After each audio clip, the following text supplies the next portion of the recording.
Are you looking for a way to make co-parenting easier? Talking Parents can help you streamline your shared parenting responsibilities and minimize conflict by keeping all interactions organized and documented.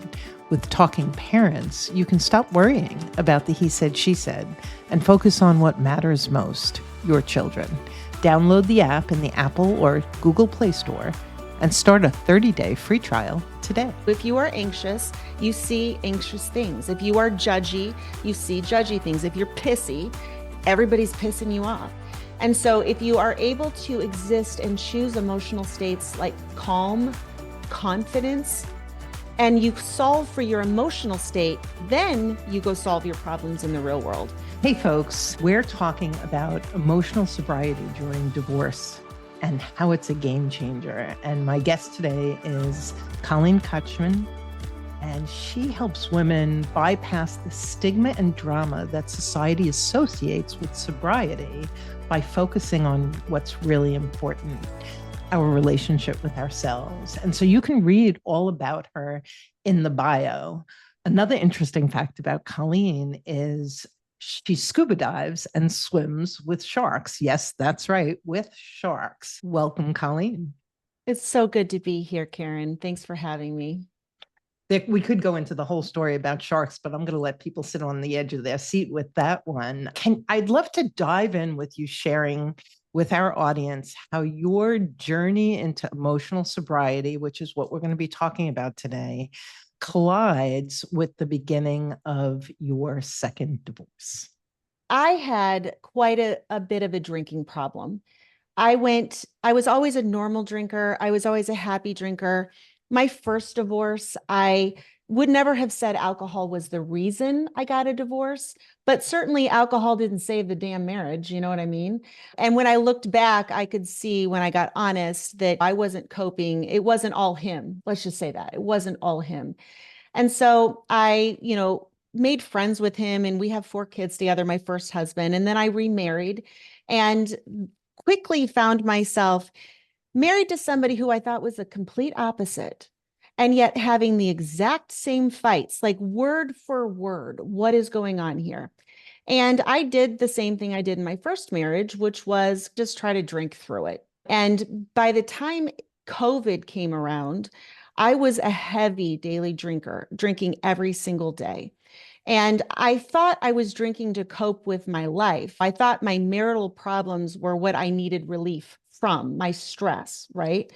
But bottom line, when I finally was like, okay, these marital problems are big enough, I need to get the heck out of here, this is not working, I knew better than to go through another divorce drunk. I remembered the guilt and the shame and the second guessing myself. I didn't have the power.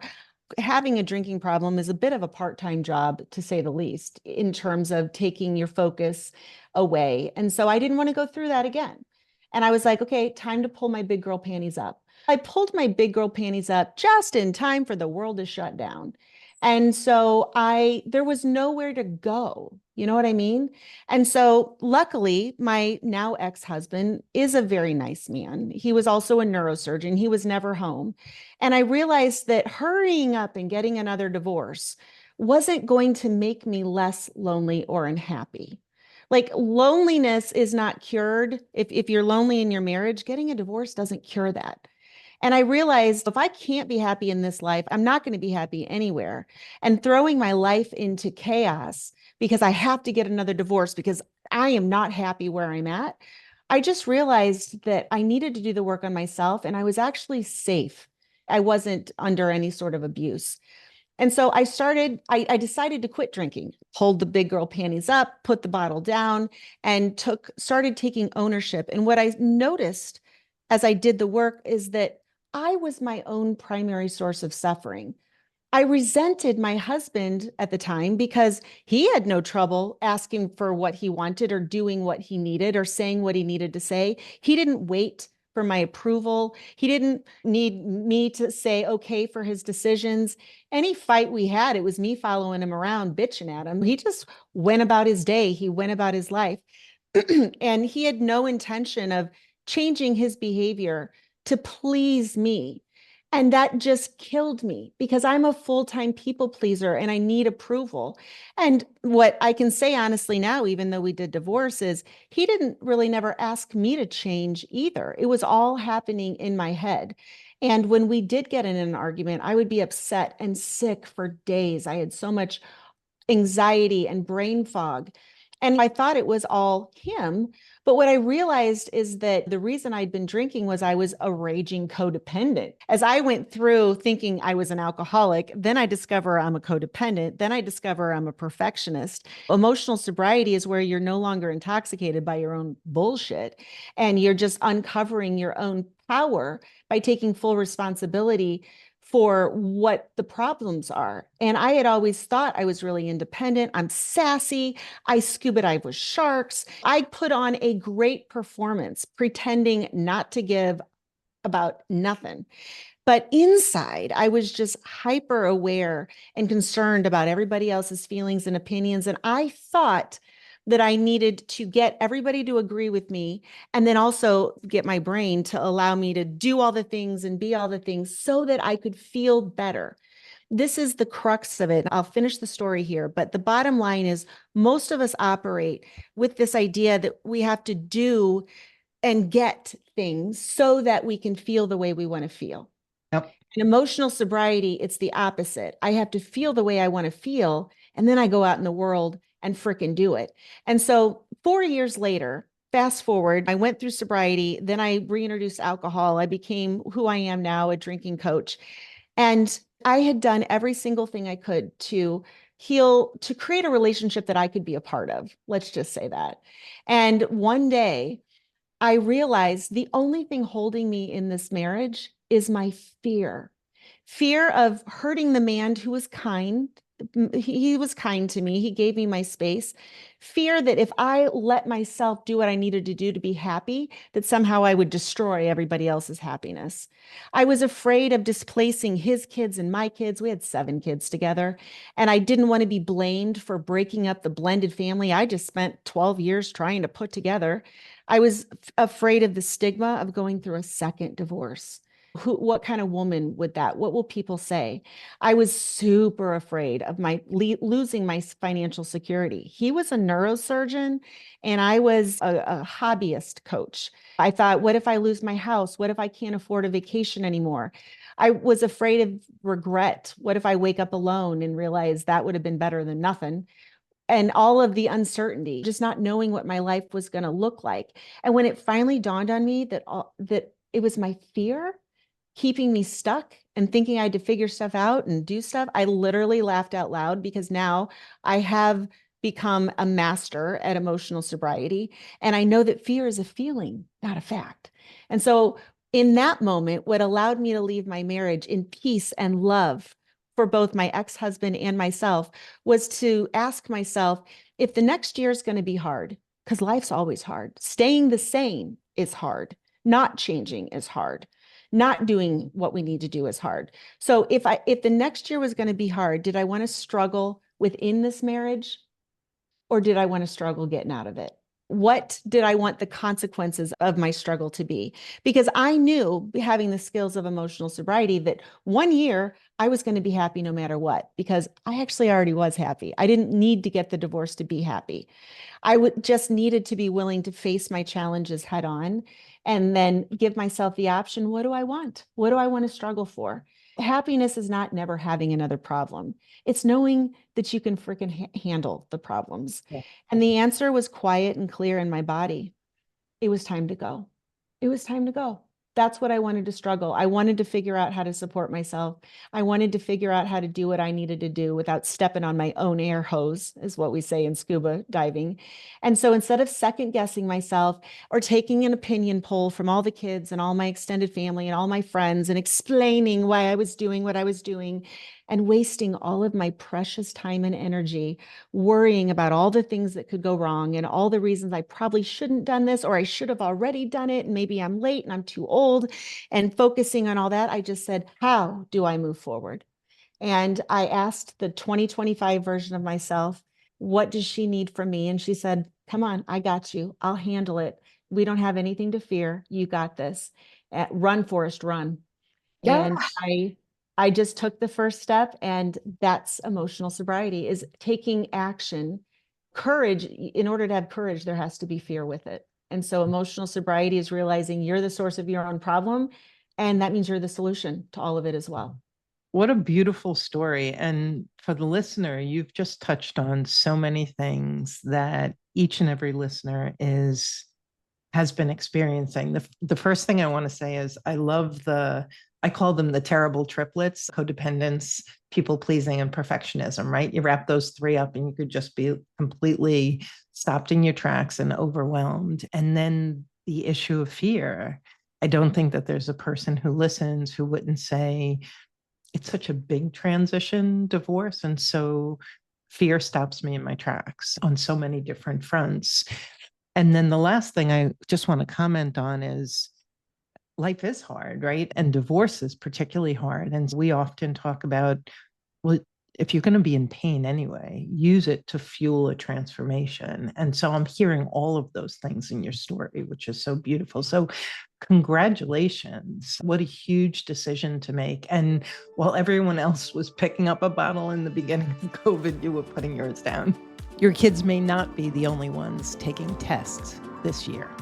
SoberLink is the #1 alcohol monitoring device on the market for parents who need to prove their sobriety. Here's how it works. Your co-parent will test at scheduled times each day. Built-in facial recognition confirms their identity.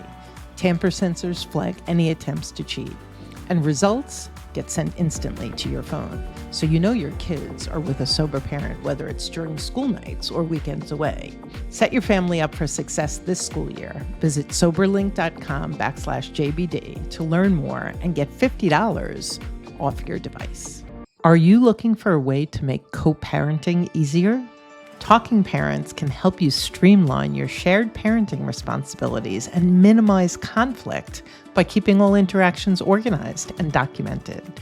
With Talking Parents, you can stop worrying about the he said, she said, and focus on what matters most, your children.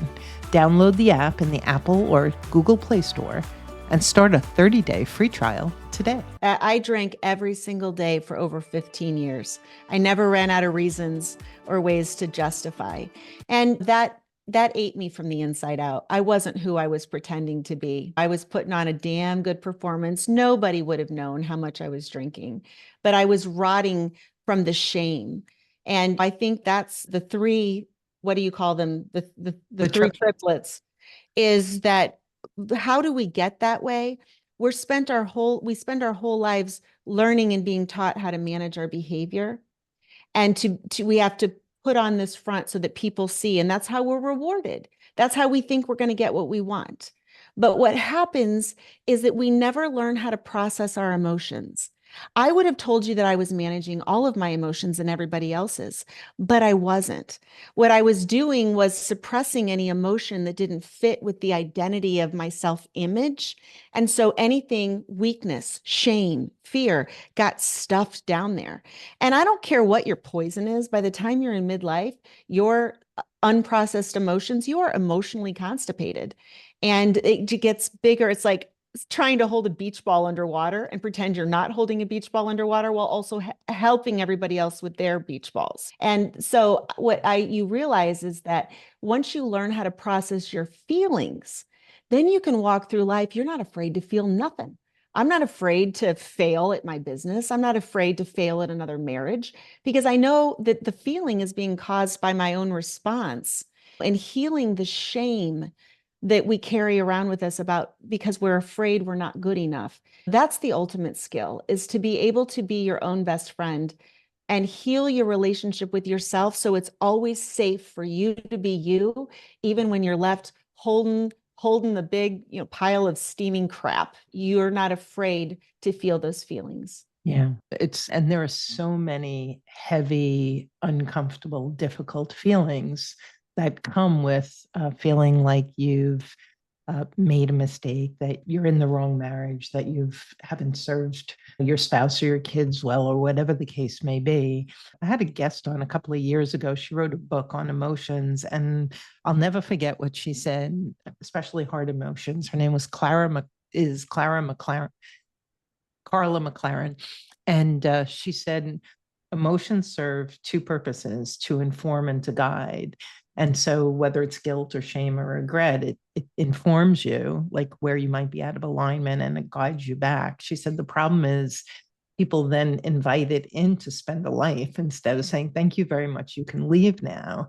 And so, I would love to dive in to your emotional sobriety. And if you could just talk to the listener before we dive in, because you're talking about alcohol, but we've talked offline that one can pick their poison. So can you just address that so that anyone who doesn't have a drinking problem can still hear and understand everything that we're about to discuss? Yeah.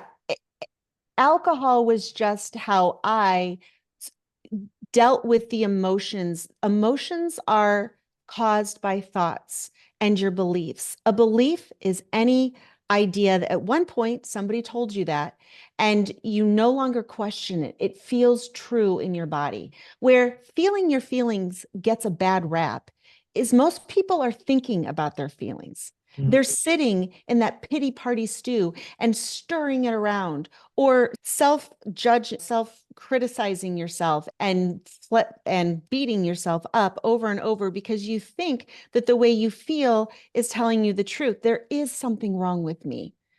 I'm not good enough. But processing your emotions, all it means is you're able of bringing that thought up into consciousness. You're looking directly at it and you're saying, okay, that is how I feel in this moment. But truth is the experience. It's not an idea. There's no words. Words represent truth, just like pictures can represent a sunset. It's not the sunset. So the ideas and the words in your brain are not the truth. They're just the truth of the moment. And the same man doesn't stand in the same river twice. You're always changing. Your truth is always changing. And where we get stuck is that we hold on to a truth that was true at one point. Like, this marriage is perfect. I want to live in the rest of my life with this person. Things change. And the more you try to pretend like it hasn't changed, the more that requires for you to suppress your emotions.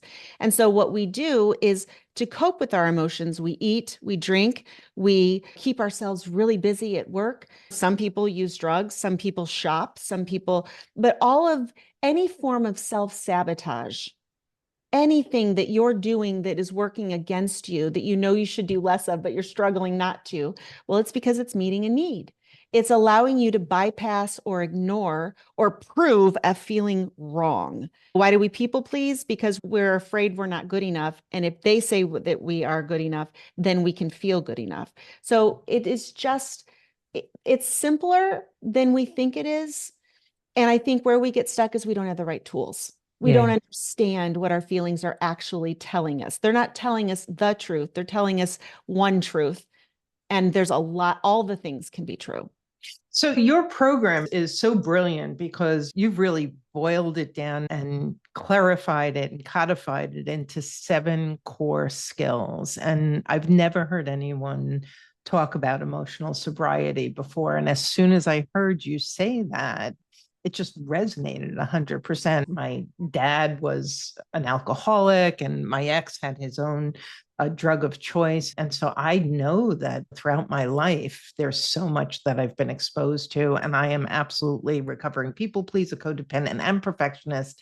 And so I'm really excited about you sharing with me and the listener, what is this emotional sobriety and why is it core skills? That's an interesting thing, like core skills that can take us from being run by our emotions, maybe the tail Mm-hmm. wagging the dog, to Mm-hmm. back in Yeah. agency and in control. Yeah. Yeah. The litmus test to invite the listener in, you said, who is this for? Well, if you are not actively managing your emotions, not your behavior, the woman who can still smile and put up with the most shit wins. No, no, no, that's not it. You're managing your behavior. But if you are not managing your emotions, they are managing you. And if you don't even know what that means, welcome. Let's talk about it. Beautiful. Uh-huh. So let's dive in. Okay, so I'll put this in the context of how I developed them.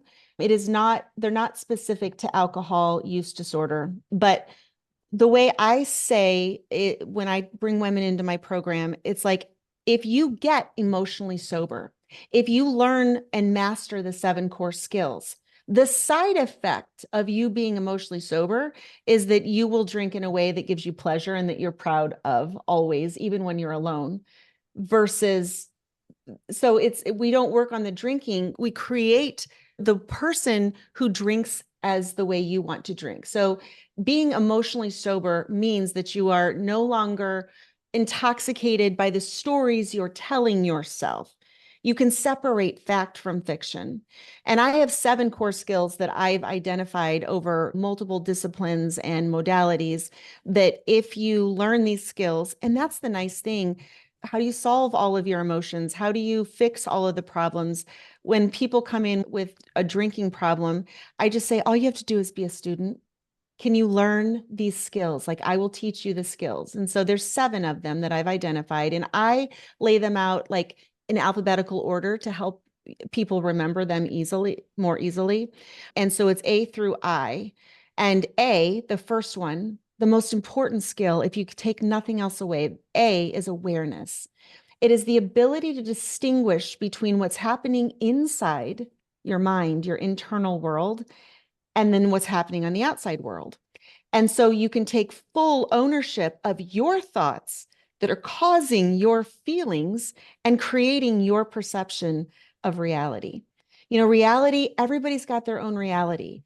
If a bunch of people walk into a party, an artist sees angles and colors and lights and shading, and a musician hears the notes and the harmony and the rhythm, and a lawyer is seeing loopholes and liability, and somebody with alcohol use disorder is like, where's the bar and who's drinking? And is anybody noticing that I'm drinking? And the dieter is like, how many calories are in the bacon wraps? You know, like everybody's having a different That experience was perfect. in the same party. Everybody's living a different life. Everybody's living a different reality. So awareness is the ability to distinguish what is neutral, which there aren't that many neutral facts. What is neutral versus what the story you're telling yourself is.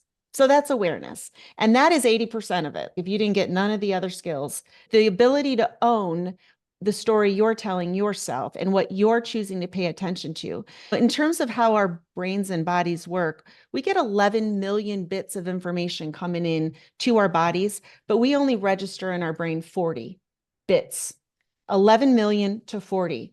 Your power as a human being, your consciousness is your ability to choose what you're paying attention to. And so when you become aware that you're spending all this time worrying about what some human thinks in their brain versus creating the life that will give you what you want, like you only got 40 bits of focus in any given second. And so you have to choose, and becoming aware of what you're focusing on and the story you're telling yourself about it is key. The second thing is the second most important is, I say, body, being aware of your body and being able to dedicate 20% of your attention at all times to what's happening in your body, because your feelings are telling you the quality of your thoughts. There's a simple litmus test. If you are having a shitty feeling or you're feeling anxious, that's not telling you about the outside world. That's telling you maybe you should ask a different question, or maybe you've got a story that isn't working. It's telling you about the quality of your thoughts. And so it's kind of like driving a stick shift. You got to learn to drive your body, feeling the tension on the clutch and listening to the engine and feeling how high the RPMs are. If you spend 20% of your focus and invest it in awareness of what's happening in your body, you're not going to miss the red flags on that first date. You will be aware that your body just told you something, and instead of suppressing it and plowing through, you're aware that your feelings are intelligently telling you what you think. Now, they're not telling you the truth. They're telling you what you think. And then you invite it up to say, do I want that to be true? Do I need to pay attention to that? Or is that what my mom told me in second grade? And I'm not going to do that. So learning how to regulate your nervous system and live in a regulated state. And the reason that's so important is because your emotions are like your eyeglasses. Whatever you're feeling is causing you to perceive the world. So if you are anxious, you see anxious things. If you are judgy, you see judgy things. If you're pissy, everybody's pissing you off. And so if you are able to exist and choose emotional states like calm, confidence, and you solve for your emotional state, then you go solve your problems in the real world. When I'm scared, I don't let that version of me think about problems. I don't let her make decisions. I don't let her speak for me. I feel her feelings. I comfort her, but I do not operate in my life unless I am feeling calm and connected and clear and all of the emotions that allow me to think like the highest version of myself. So body awareness is key so that you can operate in an emotional state. Emotions are like outfits. You want to be wearing your best outfit. You don't want to be taking insecurity around and solving your life through that. The third skill is called, for C, is called causation, which is the ability to see how one circumstance causes the next. You have to understand that everything you do today causes tomorrow's happiness. And you have to see yourself looking forward.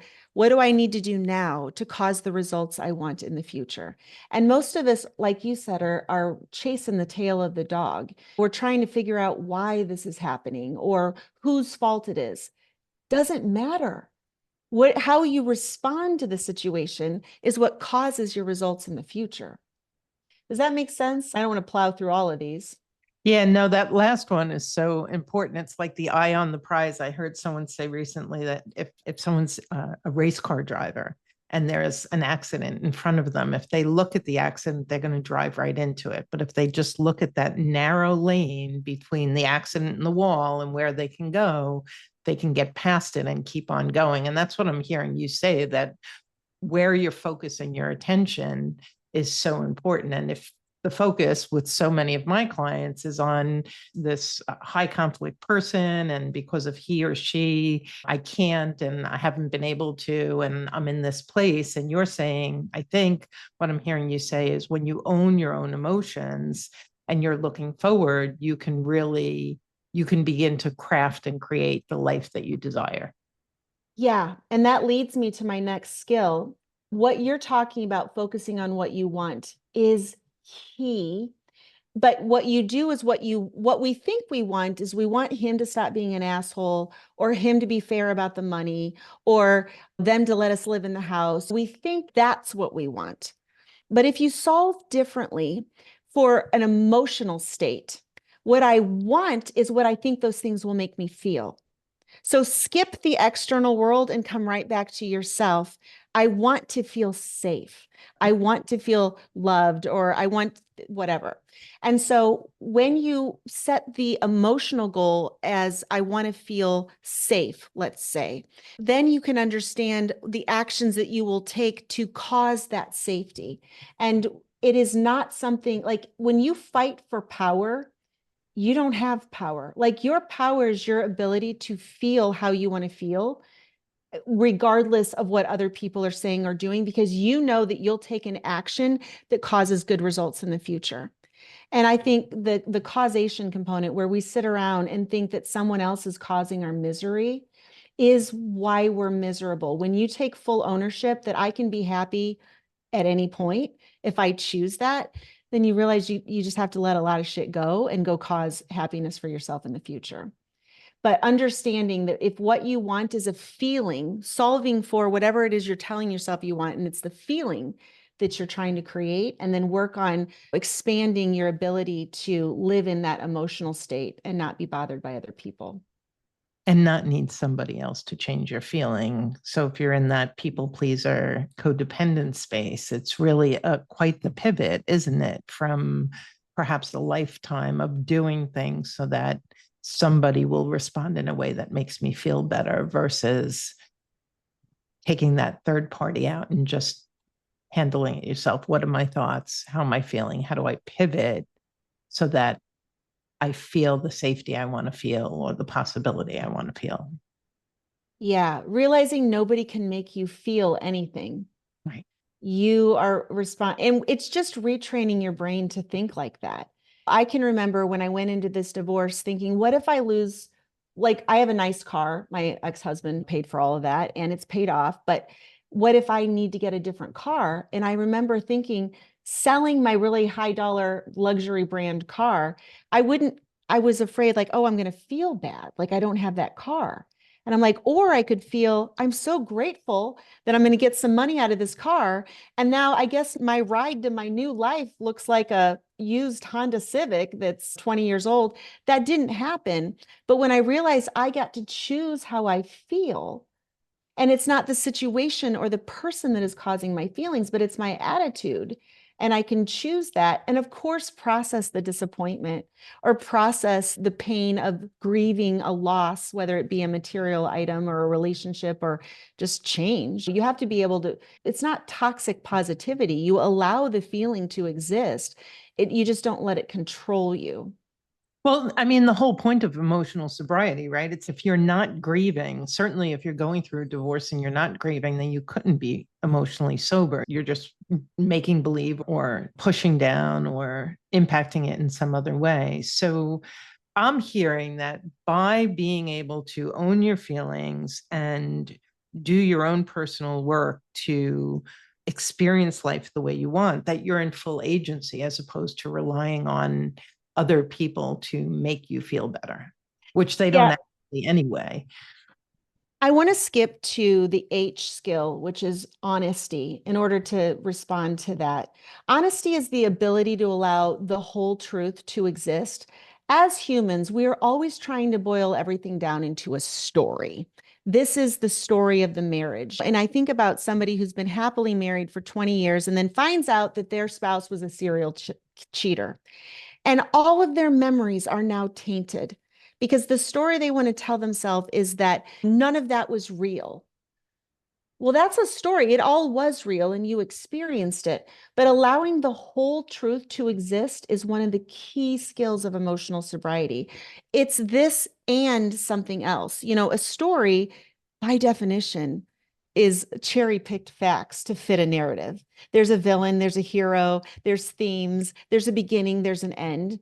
And awareness is it all time is now. Life is just now. So telling yourself a story that your past was not what you thought it was, or that someone caused a It lot was of a lie. He never loved me right, anyway. I hear this all of the time. right, All right. of the positive things that you experienced and felt because you found out about something, you've now rewritten all of that as it either didn't happen or it was a Yeah. lie or it was a farce, which Yeah. just creates more and more emotional angst. Who would you be if you gave yourself permission to not let that taint your own emotional well-being? Byron Katie has 4 questions, and one of her questions is, who would you be without that thought? And when you can boil down your entire misery to coming into a certain amount of knowledge, which is just a story somebody else told you, and who would you be if you didn't know that? That's where you can at least stand and see, I'm making a choice here. I'm making a choice to experience angst. What would you be doing? What are you holding yourself back from by suffering, creating all this suffering? It's not the other person creating your suffering. Pain is temporary. The moment you find out, that is painful, but the longer you spend focusing on that story and giving that story your power to make you miserable, then that's where you have to take responsibility. That's what emotional sobriety is, owning the fact that, oh, I must like being miserable. Wonder what that's about. And not even being judgmental of yourself, just being curious. Oh, I'm afraid to move on. Because if I didn't have this problem taking up all of my consciousness, I might have to go look for a job or put myself out there or feel lonely or process and move on. You know, pain serves a purpose. And honestly, negative emotions are just another drug of choice. Whether you're drinking or whether you're just stewing in your own pity party stew, you are still not dealing with those emotions, you know. And so, the saying that I've heard is pain is inevitable, suffering is optional. And Yeah. the optional suffering is what you're talking about, that agency that we have, but we don't know we have it until we step into your core skill number one, awareness, to really get clear that I do have agency, to start watching my thoughts and seeing how they're Yeah. hardwired into my feelings and making decisions. And the other thing that comes to mind Colleen, it's really a boundary thing, right? That you made me feel it's your fault, that where you're breaking this basic boundary that somebody else can actually make you emotionally feel something, as opposed to your history, experiences, and what have you, and belief systems that make you feel it. So I love this. So we've got so far, if awareness was the first one, causation was the third. What was two? I missed my. So A is awareness, B is body, C is causation, D is dopamine. And dopamine, that skill is the ability to train your brain to want what you actually need, which is That? Can you just say that again? Because that's actually a really interesting statement. Say that again and slowly so people can catch it. it's the ability to train your brain to want. Dopamine is motivation to get stuff, right? It's the ability to train your brain to want what you need. So that's interesting. And how does give us a little context on that? How do we train our brains to want what we need? Well, this is where I spend a lot of time really getting into what you're saying, the story you're telling yourself. For example, somebody who says, I want to not drink, or I want to drink less. That is a negative goal. Like, that's not something you actually do. The opposite of drink, it's the side effect of what you really want. What I want, like, why am I saying I want to drink less? Because I want to feel like I'm in control. Okay, that's an emotional state, a sense of control. What would I need to do to cause me to feel in control? There's a lot of ways to create that emotional state. And so what we don't realize is that the brain makes habits out of everything, including our thought processes. So I want him to love me. Let's just do that one. I want him to love me. Well, what you're wanting is to feel loved, right? And so you have to, loved is a felt experience. And so what else can make you feel loved is, and then you decide, what are the actions I could take to feel, you know what, I could call my mother, or I could tell my son, and I could experience that love. And so you have to train your brain to get the emotional state you want. You can get it from anywhere and anything. You just have to stop telling yourself the story that there's one way to feel that way. Only one way. I want to feel closure. All right. Well, you don't, like, there's a lot of ways to get that. Without them apologizing and doing A, B, and C, I'm never going to have closure, is the story. And so Right. you stick yourself in a corner. And what you're saying is number 4, dopamine, is change the story. Yeah, what you Open the want. dopamine flow, get Mhm. and enjoy. Right. Yeah. Yeah. And you can train your brain to want things that you don't actually enjoy. For example, surface example here is like, you can train your brain to love exercise.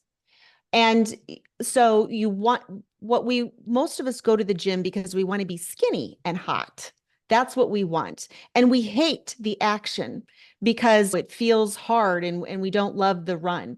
You can actually, when you are running or doing your push-ups, if you focus your attention on the felt sensation that you're experiencing in your body, that sense of hard, and you tell yourself, I love how hard this feels, or I'm learning to love how hard this feels, or I'm going, as God is my witness, I'm going to love that feeling. And you connect your attention to the actual feeling, and you don't take it farther. Like, you have to build this in small increments, but as long as you can do it and tolerate it, you can actually learn to like the sensations. So instead of looking at the result of what you want, you begin to attach your dopamine to the actions you need to take that feel hard. And then you learn to become the person who likes to run, or do the push-ups, or set the boundary, or say the hard thing, because you learn, I like that feeling. You embrace that feeling of taking action in the face of fear. And then you tell your brain, you program your brain with language. Language is the operating system. I like when I do hard things. Most of us are like, this sucks. I can't wait till it's over. This is awful. Stop telling yourself that. Anything you say that you don't want to be true, you're reinforcing. I like feeling brave. I like this. I can't wait till this divorce is over. This is awful. I love that I'm getting my life back on track. I love that in a year from now, I'm going to look back and be so proud of the actions I've taken. I love You know, that. yeah. Yeah. Yeah. That's such a huge and powerful pivot. So I know that we're talking about mindset in the next two because I peaked two core skills. Can you dive into that? Okay. So basically, it's in FG, fixed, moving from a fixed to a growth mindset. A fixed mindset is I've already figured it out, this isn't going to work, or this is what's going to work and it's exactly what's going to need and we're going to do it this way. A growth mindset is where you see that you are learning, you are in the process of learning.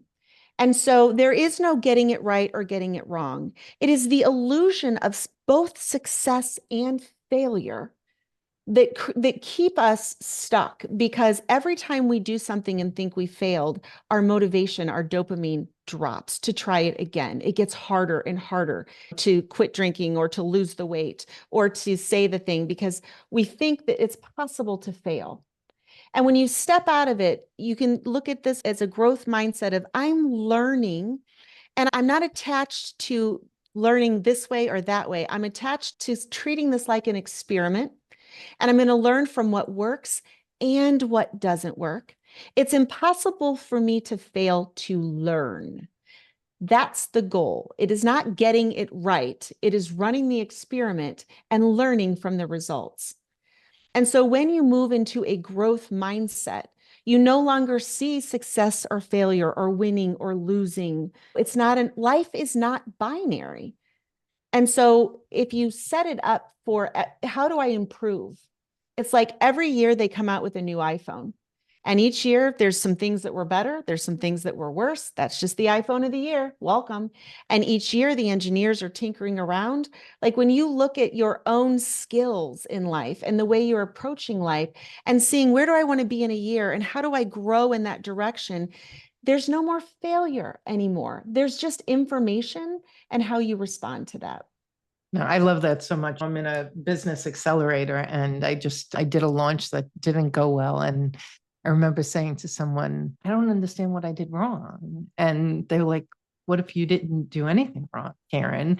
And the thing that I've been playing with as I'm growing my business is experiment and put on my scientist cap, right? And it's so interesting that I've never considered myself black and white, but as you were saying that, that concept that either I'm succeeding or I'm failing, if it didn't turn out the way I wanted it to, as if I am the creator of the universe and am supposed to know, then I must have done something wrong and I must have failed. And so that whole get rid of the binary that is either A or B, which is exactly as you're talking, what I realized I was doing. I was like, Yeah. make it itty bitty. You're either right or you're wrong. You failed or you succeeded. And there's no space to be human in that. Well, in this particular mindset, it makes it a lot easier to be emotionally sober because you're no longer wondering what's wrong with you and whose fault it is and how bad you're going to feel if you try that launch again and it goes worse, or what are people going to think of you? Like if you just look at everything as a result, it's not a good result or it's not a bad result, and stop identifying, which is going to get us into the last skill, stop identifying as either a success or a failure. That Chinese proverb of that the farmer whose horse runs away and, well, that's awful, I'm so sorry. He's like, maybe. And then the horse comes back with three new horses and they're like, that's awesome. And he's like, well, maybe it just is what it is. And then the son breaks the leg trying to break the horse. And they say, well, that's awful. And he's like, maybe. And then the emperor comes through collecting young men and the son can't go because he's got a broken leg. It's like, well, that's the best. If you want to get off the high and low pendulum swinging of your emotions and you just see, well, it is what it is today. I'm going to do the best I can. You actually avoid a lot of the feelings you're afraid to feel. And that just happened to me very recently in something else. So I really, Colleen, I am loving the way you talk about this and how you've laid out these 7 core skills. And so I want to give you an opportunity to talk about that last one a little bit more, that identify. Is that what the I is it? Identity. Identity. Yeah. This is so powerful and brilliant. Thank you. You're welcome. I will put it into a simple context with alcohol, and then I'll give you the cheat codes of what I use. Most of us who get into the weeds with drinking think that we're just the type of person like why one glass of wine is a waste. I'm an all or nothing person. I have addictive personality. Well, sometimes all habits are addictive. Like everything you do turns into a habit. So knock yourself off your high horse and telling yourself that you're identifying as an all or nothing person who can't control your behavior creates that reality because that's what your brain selects for. You notice when it's true.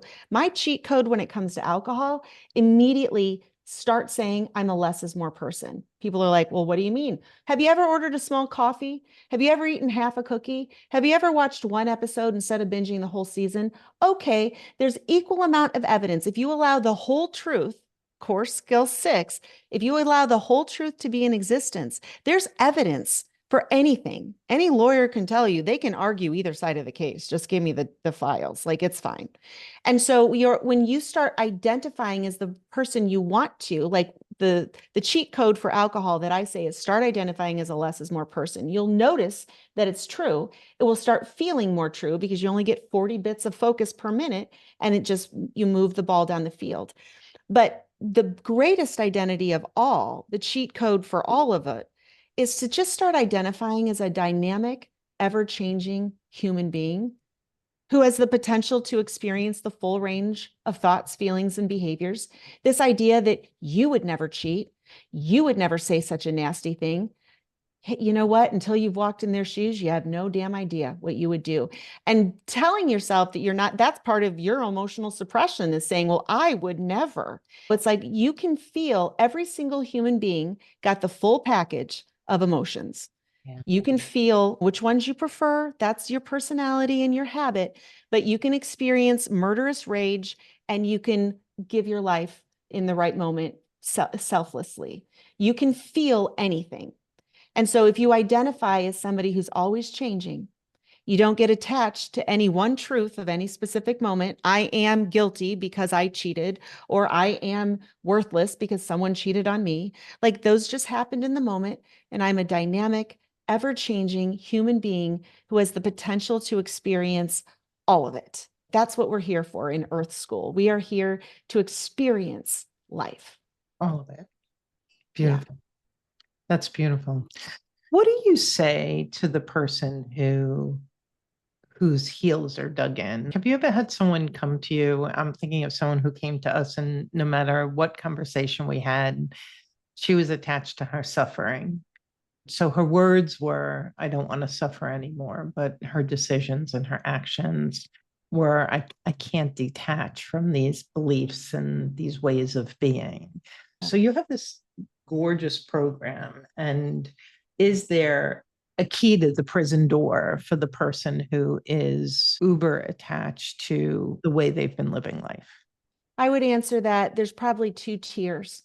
The woman that you describe who's so attached to her suffering, I would soften her own responsibility. You can only process things from a state of safety. B, body, nervous system regulation. It's not safe for her to let that go. The situation that is happening around her, for whatever reason, her own trauma in the past, sure, it's all inside, right? Her own body, but she needs help. It's not she's not the problem. She doesn't have the skills to do it. She's living in a dysregulated nervous system. So if she said, like, you can't help somebody who doesn't want help. What I heard you say is she said, I want to end my suffering. Then her inability might be looked at as a skill deficit. And we have a growth mindset about this. Because the second thing I would come at you is pull your big girl panties up and realize you're making a choice to cling on to this story, right? Because once you can make the choice to keep the story, but until you are able to feel safe in your body, the choice doesn't really exist. So what I would say is if someone really wants to let go and they can't, then some sort of energy work some nervous system regulation.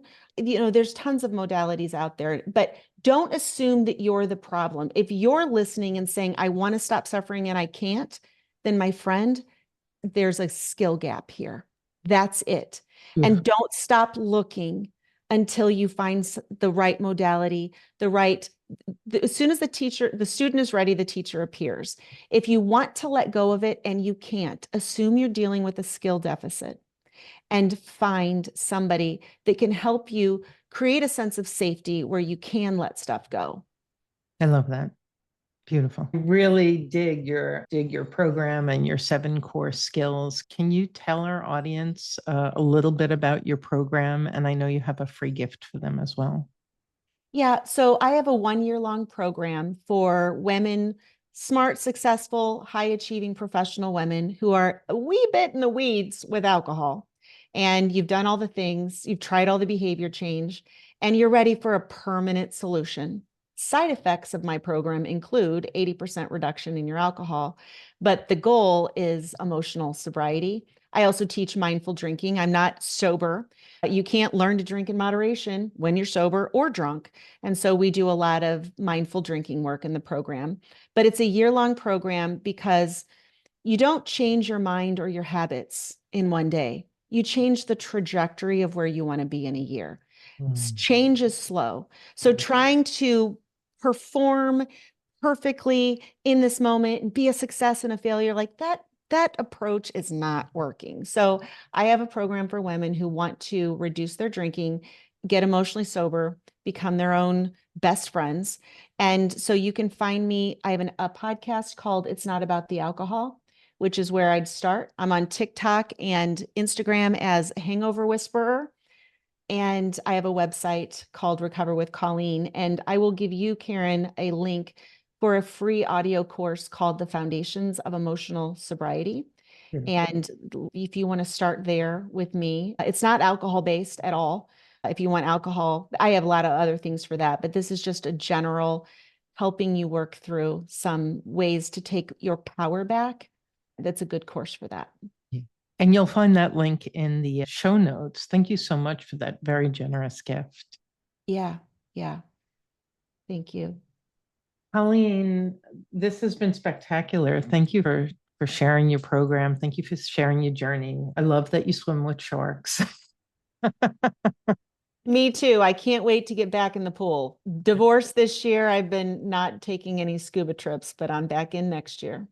Sounds like you've been figuratively swimming with sharks for a little while and found a way to stay safe in all waters, which I think is awesome. And that's really what we hope for all of our listeners and clients. And so thank you so much for joining us today. Please reach out and check out Colleen's website, her social media. Certainly grab the free gift in the show notes. And we'll be back again real soon with another episode. You take care. Divorce feels like an overwhelming perfect storm as you navigate pain, fear, and confusion while struggling with unfamiliar legal procedures and the pressure to make complex decisions that will impact the rest of your life. Our free Rapid Relief Call provides the clarity and confidence you're yearning for. Visit rapidreliefcall.com for support and guidance today. Thanks for joining us on the Journey Beyond Divorce podcast. I hope you found guidance and encouragement to help you along your journey. If you like my podcast, please take a minute to subscribe and leave a review on iTunes. You can also visit us at jbddivorcesupport.com, where our team of coaches support both men and women through our one-on-one coaching, group programs, online courses, and free resources.